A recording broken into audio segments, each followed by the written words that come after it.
Hi, welcome to Punchline Talks, the business breakfast briefers. I'm Mark Owen, and each week I invite a panel of business experts to review the morning newspapers, find out what's happened in their own individual business and their own individual business sectors, and finally, what's caught their eye in this week's Punchline. But before I start, I just want to thank our fantastic sponsors, Hazelwood's Accountants and Business Advisors, who have been absolutely brilliant, and we couldn't do the show without them. Okay, so who we got on the show today? We've got Amanda Toner. She's the director of an Inspirational Officer of INCITO Group, holds the franchise of McDonald's of Gloucestershire for 1,100 staff across 8 restaurants, turnover of approximately 41 million. They'll be launching their new Christmas menu very shortly. There's the drive-through aspects of it as well we want to discuss, which I can't wait to hear all about that as well. We've got Councillor Mike Collins, who's a Liberal Democrat, Cabinet Member for Cyber, Regeneration, Commercial Income for Cheltenham Borough Council, and he's a leading figure behind the drive for the £1 billion Golden Valley development. So we're finding out what's going to happen there as well. We got Russell Warner. He's the managing director and owner of Stonehouse West End Office Suites. He's a hub of 32 small offices located a stone's throw from Junction 13 in the M5, and he's also the area lead for the Gloucestershire Federation of Small Business. And finally, and last but not least, we've got Dionne Popplestone, Managing Director, owner of a virtual assistant business launched in June this year. So congratulations to you, Dionne.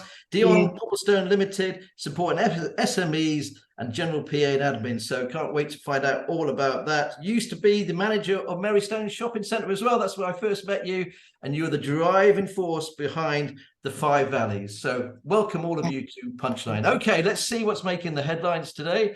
And we'll just go over to here. Bear with me. Thank you very much. Okay, the Daily Telegraph. Braverman, my plan to get Rwanda flights off the ground. The Guardian, senior female staff reports sexual assault and harassment on the MOD. The Metro, we fail stalked murder victim. The Times, look for a job or lose your free NHS medicines. The Mirror, Christine Keeler's son, our Cllr mum's name. Are people really interested in this? Is it a bit... Does anybody know anything about that? Anyway, the Daily Express. We must end this discrimination of our war debt. The Financial Times. Hunt eyes inheritance of business tax cuts in bid to lift Tory poll ratings. The Sun. It's PC gone mad. Apparently you're not allowed to call a policeman anymore. The Daily Mail, unelected lords plot to block Rwanda law that could end scenes like this. The Eye, new benefits crack down jobless and don't accept work. And the Daily Star, the plank of England. What can we say about that? Okay, let's start with you, Mike. Unfortunately, your screen isn't working today, but that doesn't make a hell's beans of difference because it's always great to see you, mate. Can you tell us, please, what have you picked out for the papers? Well, what I've picked out, well, first of all, you know, the cyber lead at Cheltenham Borough Council, and I can't get the technology working this morning, but never mind. What I've picked out, two stories. There's such a lot of negativity and bad news going around at the moment, so I've tried to sort of be away from the politics, but I've picked out a Guardian editorial about the sugar tax that was introduced in 2018, mainly to try and lessen the obesity in our young people, but there's actually been a benefit which they weren't expecting, and that's the health of young children's teeth. And I see that children under 10, the extractions of children's teeth under 10 has gone down by 12% according to researchers. Wow. So I think with all the obesity, COVID, the mental health concerns of our young people, this is a really good news story. No, fantastic story. And bit like the old smoking stuff that they did years and years ago, isn't it? With the fantastic benefits of that. What else have you picked out for us, Mike? Well, I'm not a great lover of reality TV, but I have seen in the Mirror today, they're talking about the lineup for I'm a Celebrity has been finalised. And I have to say, I've only ever heard of one person that's in it, and that's my old mate Nigel Farage, who he's my favourite person. But I see that Britney Spears' sister is in it, and she's not playing ball. She's decided she doesn't want to take part in all of the games and the trials that they do. But anyway, I just think it says something to me. I'm not a lover of it, as I said at the beginning, but to only have heard of one person out of the whole lineup, I don't know. Does that say something about them, or does it say something about me? I would like to say I've never heard of them either, really, apart from Nigel Farage. But there you go. Thanks ever so much for that, Mike. Okay, Amanda, what have you picked out from the papers, please? Well, I think it's very topical because it's something that it's interesting that it's really come to the forefront in the UK, and I think they're leading the charge on this. There's talk about talking therapy for menopause and in replacing HRT, and I think one of the biggest things that's happened recently is in the UK, there's been this real awareness, this program, and I suppose not the same as Mike's comment, but for some good news for the fact that something small can start something big. And there has been a real, not backlash, but a real raising of awareness about menopause in women and the symptoms they can have. And some women have no symptoms, but some women have really, really terrible symptoms. And I think just having this and even talking about the fact that they're looking to do options on HRT, they're looking to do different ways. Like anything, it would be the funding and having the people in place to do it. But I think that awareness and just putting a pin in it, essentially, I think in one thing, Britain are really leading the charge on this, especially compared to other nations like the States and what have you. So I think that's some good news. I think whilst nothing really might happen from this small piece, I think it just goes as part of it's becoming part of common parlance in workplace and and I think that is quite an important marker really for the UK and for what's happening in women's health. And I think also it's raised the awareness for men. A lot of men didn't understand anything about it either, and now it's so out there and it's so important that we help and understand. My wife is of a certain age, and it's going to affect her very shortly, I'm sure, and hopefully we can all help. Yeah, I think it's just I just think it's an awareness, and it's not just something that's not talked about or not recognised, or people aren't embarrassed to share things, and it just, as we say, becomes part of factors that you look at, in terms of, is it mental health, is it menopause, is it this, things like that they can build in. So I think that in itself is positive in the paper. And again, a bit like Mike said, you want to try and find some positive things in the paper. More. Okay. Have you got one other story? Well, you talked about AI. I'll just put mine back out. I saw something in the paper because, again, I'm struggling to find something that's not doom and gloom. But I saw something today which is about this we're talking about AI and the decluttering tool. And I just thought this morning when I switched on my PC how useful that would be. And it's just about the way that not only you've got a backdrop on your screen now, Mark, but they're building algorithms that are so sophisticated that they can almost look at your backdrop, take out the clutter, and make it look like it should do. And I just thought about the complexity of that, but how far it's moved on. So the way AI can help businesses isn't all doom and gloom, and can help things look a little bit better. So it's on the way. Now, has anyone punched themselves into AI sort of graphics and made themselves Batman like I have? Look fantastic, by the way. I'm sure you do. Thank you ever so much for that, Amanda. Russell, what have you picked out from the papers? So, from the Times, there's an article on Whitehall, and civil servants now have been ordered back to the office for 3 days a week. Previously, all departments could have their own policy, but now they're bringing this very strong guidance that everyone's expected to be there for 3 days a week. I think there's arguments for and against that, but I think what's more important is the reasons why. And so they're arguing they've surveyed 30,000 staff who found that learning from others and interaction with colleagues happens a lot more in the office. Staff said their mental health was better and engagement with work helped them when they're working face-to-face.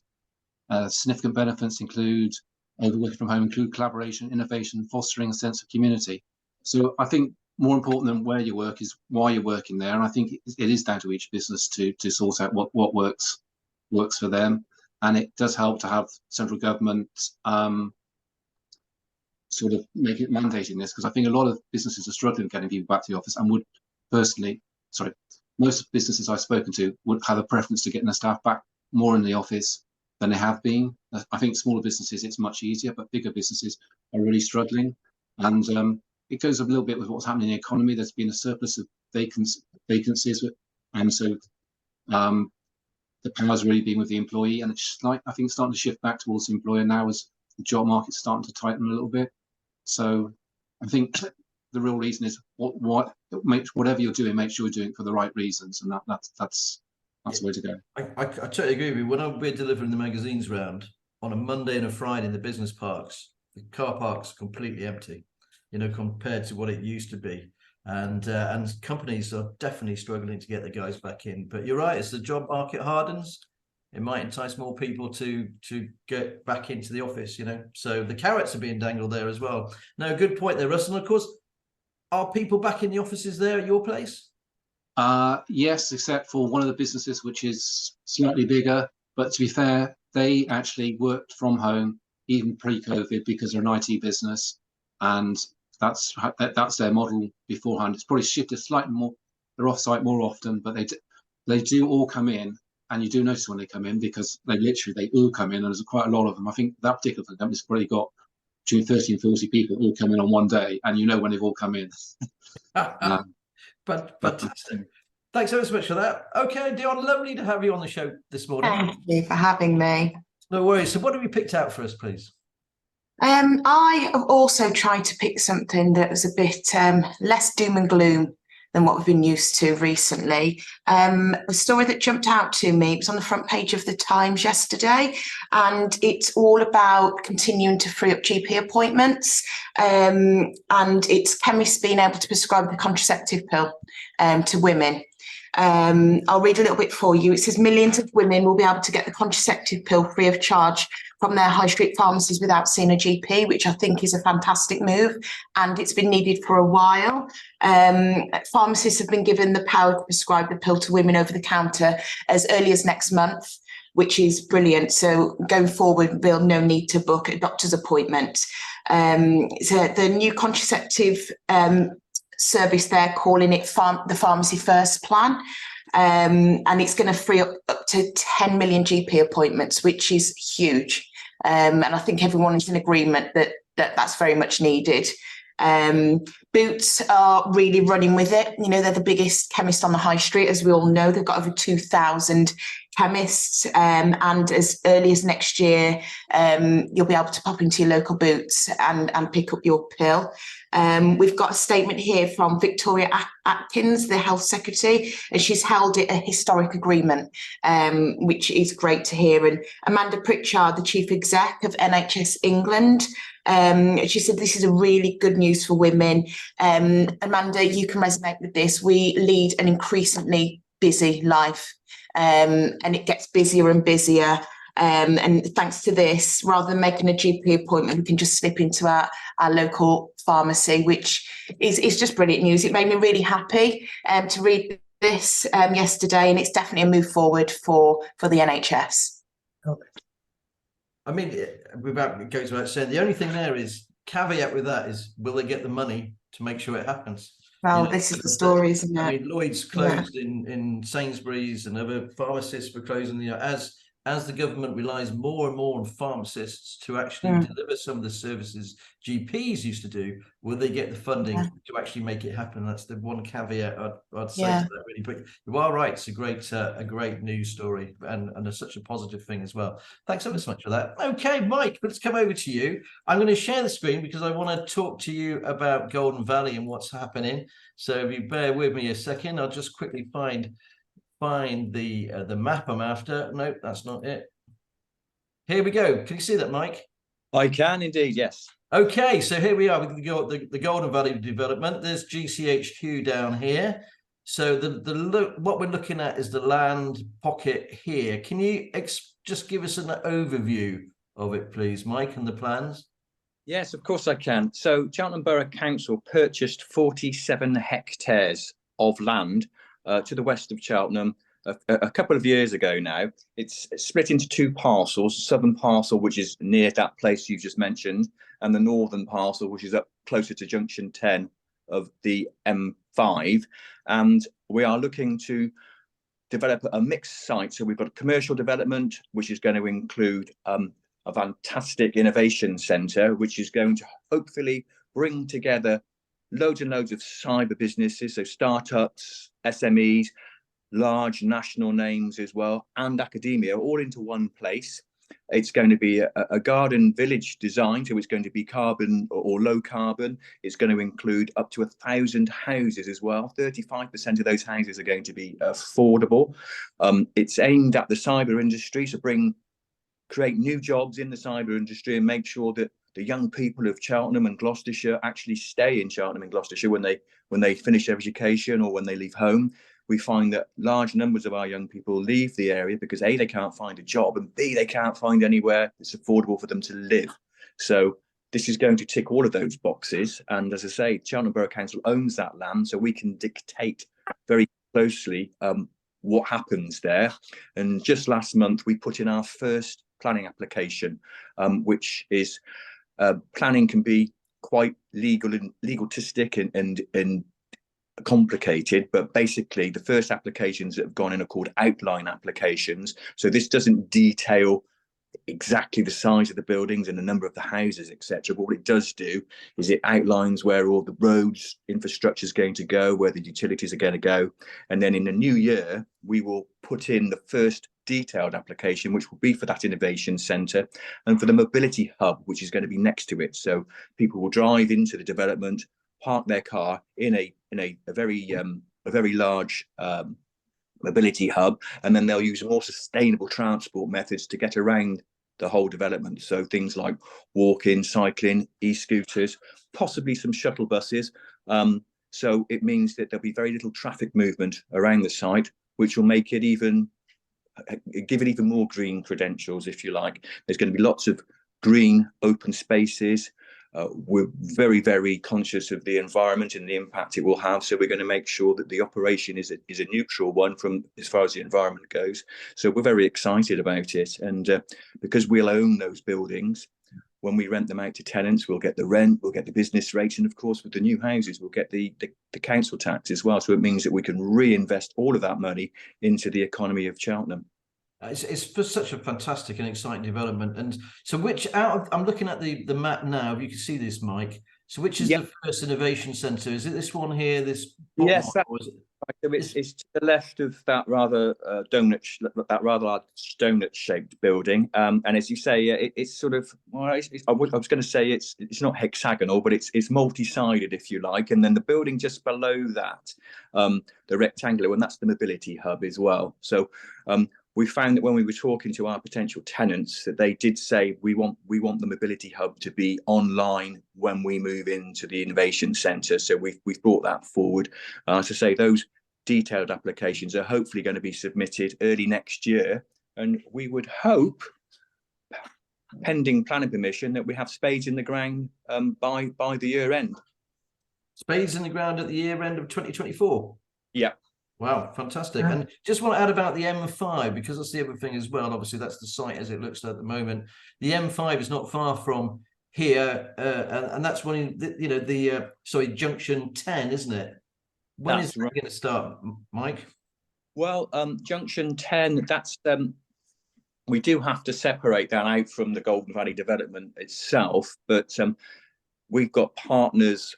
The Highways Agency, the County Council, Tewkesbury Borough Council are all partners in trying to bring forward the all-way movement for Junction 10. So that at the moment, we all know that I think you can get on there and go north, or you can get off from the south. But we're going to make it a four-way junction, and of course that will benefit the northern parcel, which is mainly going to be housing of the Golden Valley development. So there'll be a new road that leads into the development just off Junction 10.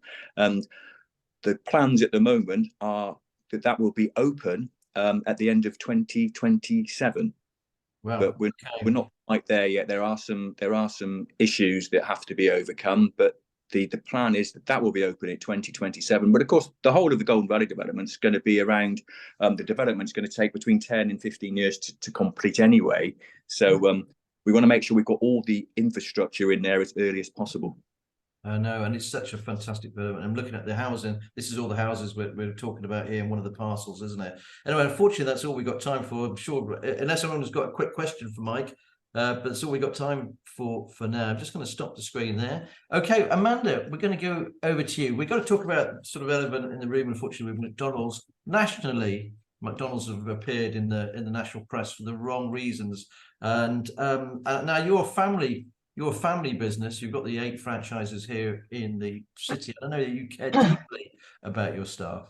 Yeah, I mean, I think in response to this, and we'd always refer people to the press office, but you're right. It has been in the news, and I guess we're a franchise. There's there's 140 franchises or something like that across the UK. McDonald's employ 170,000 people. In many ways, I think what's happening is the fact that people are able to speak up is a great thing, and it's set a tone. And we see that across the whole of the papers, the fact that people are speaking up, and that's very, very important. It's terrible that these things have happened. But I guess just a snapshot of our take on it is that they are incredibly good at taking that information and doing something with it. So encouraging people, we encourage people to report anything. There's lots of things in place. We have independent audits going on. As a business, you have these allegations being made and then they're investigated. I think some of them obviously are going back to the 1980s. It's not all currently. So it's quite a complex mix when you start breaking it down. From our perspective, no, we are very inclusive. We all talk about safe, inclusive, respectful workplaces. All our managers do training. We all do mental health first aid. I guess in some businesses, you're tired of the same brush, things can't slip through the net. The biggest thing is something's happening about it. And 75% of our workforce, or 72% or something, is 16 to 24-year-olds. And I actually think it's really great, is the wrong word, but good that they're able to able to speak up and make these claims, because no one wants things to go on like that. So things are ongoing. There are some cases, when you boil it down, there's been allegations, and then there's actually, I think, something like 20 odd sexual allegation cases moving forward. But yes, it's been dealt with. I'm just part of a system that's very good at doing things about it and being, making it known and encouraging people to speak up, which is very much what we do all the time. Thank you ever so much, Amanda, for just talking this through. And you are right, McDonald's seems to have really jumped on it very, very quickly and seems to be doing something about it. But you are right, it's all about that, being able to whistleblow and talk about it in the first place is so important for any business, for any staff member as well. Okay, let's talk positive here about McDonald's. I mean, the business itself is doing fantastic. I eat McDonald's on a regular basis. I'm going to share the screen again. So hopefully, can you guys see that? Oh no, just sorry, useless a second. So first of all, I'm just going to go over here, and then I go to McDonald's. There we go. Can you see this? Yeah. So I got this down as your new Christmas menu, but so yeah. I mean, there's things on there. So what McDonald's want, what people want is some change and some new and some innovative. You have to couple that with obviously a business that can serve food quickly, because we're a fast food business. So I'm always amazed at the way they kind of change things up, come up with different ideas based on a theme, which can also deliver that speed, because that's what's very important. You've got a chicken Big Mac. They've invented the chicken Big Mac. You've got a different bacon and different kinds of cheese, bites, different pies. We very much look, what this comes about is for our customers, is to give them different choice, and McDonald's look around the world as well and look at what other McDonald's are doing and take inspiration from that. So this is all tested. This is all food tested, all these huge hangers to see not only how well it tastes, how good it tastes, but how efficiently it can be made and maintain the standards that they are very incredibly high standards, and the way it's recognised. So I'm excited by the Christmas food event, because you see a lot of families coming in. There's a lot of people getting excited about Christmas. We've got a lot of very hungry people coming in, freezing cold, don't want to go and cook food at home, and coming into restaurants. And today, with it being Children in Need Day, where all our staff are dressing up as Pudsey, we've got loads of things going on around the business. So it's a real family affair. I really enjoy that on a day like today. But yes. I think this will be a popular one. So cheese bites. And just very, very quickly, the drive-through and home takeaway has been massive for you as well, isn't it? I mean, unfortunately, you've only got 30 seconds left. So. Yeah, yes. We have drive-through, we have delivery. People's changed the way that they get food, and that we've seen that reflected in a lot of our sales in our business. And I guess it's just the impressive thing about McDonald's is they're very good at reacting to it and delivering what needs to be delivered. But yes, there are always challenges, but they're nice problems to have. So yeah, we'll be on it for Christmas. Just check out the new Christmas advert. That's the good thing. I've got to ask you, what's your favourite burger, Amanda? Actually, I really like the new one, which is the spicy, the McSpicy, because I love chicken and I love the spicy coating. So I would say that's mine. Okay, I'll give that a go. Okay, thanks ever so much for that. Okay, let's go over to you, Russell. Hopefully, can you all see this on your screen? Yeah, thanks very much, Mark. So this is Russell's place. I'm going to zoom in here as well, Russell. Can you tell us about the actual the area? About how long have you owned it? Wasn't it part of your family farm or something? Yeah, my grandfather was a tenant farmer here many years ago, and was quite successful. Managed to buy the farm off the landlord. Then we're talking back in the 1920s. Then passed my uncle, and I bought it back from his estate. And some of the farm buildings by that stage were derelict. And with my background in business, and you also know I'm a Federation Small Business Lead, tried to make sure we're the best place to house your business locally. Well, for micro businesses, typically our customers are between 1 and 6 people. Probably half our customers are 1 or 2 people, and we have got some bigger customers. We've got some businesses that probably got 200 or 300 people, but only have a few of those on site in the sort of head office. We're set in the countryside, as you can see, because we're on the old farm buildings. So we've got some pictures there. Oh, pictures have gone, Mark. No, it's okay. Yep, brilliant. So you can see we're in the countryside. It's a great place to walk. If you can go to one of the pictures, yeah, we've got sheep. We still farm sheep around the building, and then slightly further away from the buildings, we've got cattle. So you still got the farm background, and it just gives a flavour of the place. We're very green. You can't see it so clear, but there are solar panels on the buildings. We use air source heat pumps. Our customers are all local, and you say we aim to be the best in the area, and we're currently full and got a couple of people on the waiting list. So we're obviously doing something right. And a lot of my customers have been here for years. But you can never be complacent. We're full at the moment, but with the amount of customers we've got here, things will happen. We lose quite a few businesses because they outgrow us and need more space. And that's obviously the brilliant reason for people leaving. Others retire. So even though we're full, we'll still have people coming in over the next few months because people will be leaving. But I try to look after my customers, and generally we do very well. Yeah. It's one of the nicest. I got to say, it's one of the nicest business parks I go to in the county. It really is. It really is lovely. It's just got that nice feel about it. You know, you can imagine coming out of your office and having a nice walking. You know, good for your mental health. And have you got room to expand here, Russell? Would you like to dig up that lovely field there and put a few more blocks? Well, I think you raised a good question there. I mean, we have installed a better entrance over the last year, which obviously doesn't have any commercial benefit from a financial point of view, but it's the right thing to do because you want to improve the access. I'm in two minds about expanding because, one, it's greenfield, even though it's right by the motorway, it's still greenfield, and we want to preserve that. So that was reluctant to go that way. Most of these were original farm buildings, and the other thing is, I walk around. I know all my customers on a first name basis, or at least all the principals on a first name basis. There's quite a nice atmosphere, and if anyone's got a problem, they contact me, and I sort it out. And if it gets too big, it'll become, we'll have to grow a bit. And I'm a big fan of small business and trying to be the best rather than the biggest. I'm just going to show this picture here because this did make me laugh, and I think Dionne would sort these guy out. It's his desk here. You know, I shouldn't pick on him. He needs my help for sure. He needs help, doesn't he? He needs help. Yeah. Anyway, right. Sorry. Rated. I met Dionne a long time ago at Mary Walk Shopping Centre, and you left. I was very sad to see you go, and obviously, and then you popped up and you set up your own business, and we talked about it. And I just love your enthusiasm.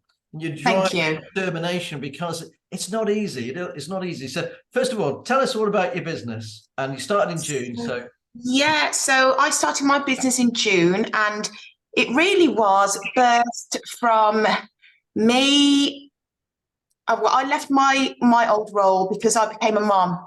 And when my son got to 1 year old, I just thought, right, it's time to go back to work. What am I going to do? Like many women out there, it's really, really difficult to go back to your career as you knew it and what you've worked so hard to create. So I just thought, you know what? I'm 40 this year. I'm going to start again. I can do whatever I want to do. But what is that? So I thought back to all of my skills that I've learned over the years, you know, in the corporate world, in the luxury world. And I knew that I very easily can connect with stakeholders, with chief execs. You know, I can sit around the table and have these conversations, and I understand business. So that's how my VA business was started. I don't just do your average administration that people typically think of a VA to do. I do offer that service, but I do a lot of project management because I've come from a business background and not an admin background. I can deep diver into your business and give you that extra support. You know, I can project manage in store openings. I can support with HR and staffing because I've always been a manager. You know, I can do your admin, I can do your organisation. And what I do say to my clients, no matter what industry you come from, all business owners have the same problem. And that problem at the moment, unfortunately, is time. So a way to sum me and my business up is I give you the time back to work on your business and not in your business. You know, that's what I'm there for. And it's just gone from strength to strength, which is amazing. Everyone's been so supportive, and I'm actually now at the first step of scaling the business, and I'm going to be bringing on within the next few weeks my first associate VA to work with me, because ultimately I want to turn the business into a really bespoke, small VA agency, you know, so all one of my my VAs specialise in a different area. So this business can offer any form of support to SMEs out there, not just in Gloucestershire, but county-wise. I think the benefits of having a client in Gloucestershire, which I'm sure they'll all say, is that you get to see me. You know, I do like to do client. I love doing client meetings. I will go into the office and jump around the board table with you and go for a coffee. I think that's just taking the VA business to that next level. You know, I want it to be that little bit higher end than a standard VA agency. And, you know, that customer service and that touch, and not just having someone behind a screen. You get to have me in person if you need me. So yeah, that's a little bit about my business and how I started. And basically, yeah, just thank you everyone for being so supportive. I've got to ask you, Dionne, very, very quickly, is unfortunately we don't have much time left either. Is that what's the biggest learning curve that you've learned over the last, say, 4 months? What's the one thing that you've really taken from it? The biggest thing I've taken is actually how the struggles of a business owner, you know, what their biggest struggles are, because I've acknowledged those and I'm learning it and trying to not do it in my own business. So I'm learning and helping at the same time, which is fantastic, and it seems to be working. And what I like about it is that you seem to be loving it. I love it. What is there not to love? To help people. And do you know what? That gives me real good satisfaction when a client says to me, I don't know what I would do without you. You know, I really feel part of their business, and that's what I love. Okay, thanks ever so much for that. Okay, we've kind of run out of time for that. We've only got 4 or 5 minutes left, so we're just going to quickly whip through the pick of the punchlines. We'll start with you, Mike. What have you picked out for this week's punch, please? Well, it won't surprise you. I've picked out your exclusive on Gloucester City Council to live stream public meetings. I could not believe that they aren't already doing that. I'm not chucking spears at Gloucester City Council because I know Richard Cook really well, but reading through the article, they are the last council in Gloucestershire to actually go with this. I know they've had their IT and cyber problems over the years, but I think this is unrelated to that. But we've got to move with the times. And I think to get members of the public interested, involved in local authority meetings, in the full councils, in the cabinet meetings, the planning meetings, I think if they can do it online, they're much more likely to actually take an interest than they are if they have to actually attend the chamber themselves. So I think this is a good thing. And I'm glad Gloucester City have finally done it. But as I say, I am surprised that they haven't done it so far. Well, they haven't done it yet. And it's something that we've been pushing really hard on because I just feel personally it's good for democracy. And it's good for local regional reporting as well, because, you know, time is short. People don't have to rock up so much. It's very time consuming to go to a council meeting and really get the nuances of what's been said. Anyway, thanks ever so much for that, Mike. Amanda, what have you picked out from this week's punch? The pick of the punchline. Well, it won't surprise you to find out that I've picked out the fact that we are sponsors for the No Child Left Behind charity. Great picture, by the way, Mark. Very, very fun in front of the town hall. And where the country where the local children actually they were sponsoring. It ties in really well with all the stuff that we do in our restaurants and that we're tying up with McDonald's. We have a lot of young people come work for us. We have a lot of young people who come in our troubles. So that tied in with sponsoring the charity and letting these small businesses essentially have a voice, I think is so important. And I love the way the fact that this organisation joins up the dots for charity. Often they don't get known about, and there's people doing great work. So a great story, and we can sponsor it. And thank you, by the way, Amanda, for being so generous and actually sponsoring it as well. Really, really absolutely our pleasure. Great to have you on board. Russell, so your pick of the punchlines this week, please. So much to choose from, Mark. Obviously, there's so much good quality stories in there. The one I've picked on in particular is the one related to the Chancellor's Autumn Statement and the request for small business rate relief. In my FSB lead role, we were consulted nationally on what areas to concentrate on, and this is a big one because sometimes businesses are paying more in rates than they're paying in rent, and they actually get nothing for the rates. They don't even collect your rubbish. We have to pay separately to get a commercial person to come and pick up the waste. So it's a drag on business. It's a fixed cost. You don't make any money. You still have to pay rates. It hits the high street more than it hits the big warehouses because the high street have higher rateable values because it applies historical reasons. So you've got the small independent retailers paying high rates, and Amazon with big warehouses paying proportionately a lot less rates. So hopefully this is something which Chancellor will take notice on. The FSB has written to him, and that was one of the main asks there. There are other asks as well, but if anything to do on rates relief would be a big benefit to small businesses. Okay, thanks. So I couldn't agree with you more there, mate. Dionne, what have you picked out from us, please? The article that I've picked out, I've picked it because I was actually in attendance to this event and it was fantastic. It was the She's Electric event that was held at Ellenborough Park on Saturday. Now, She's Electric, it's a new event and a content series, and it tours the UK, and it's to engage and empower women to make more sustainable lifestyle choices, including making the switch to driving electric.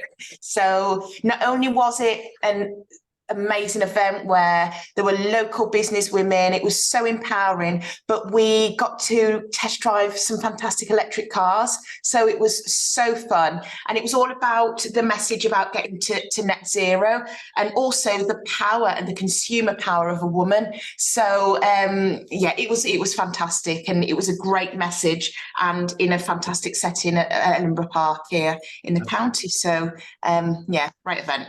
Great event. Okay, well, thank you very much. Unfortunately, that's all we've got time for. I'd just like to thank our fantastic panel. Thank you ever so much for joining us today. I'd like to thank our audience. Thanks ever so much for watching. And also our brilliant sponsors, Hazelwood's Accountants and Business Advisors. We're on again next week with a big autumn statement edition of Punchlne. So please join us. If you like the show, please like, share and subscribe.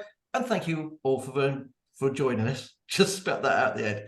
Thank you. Bye.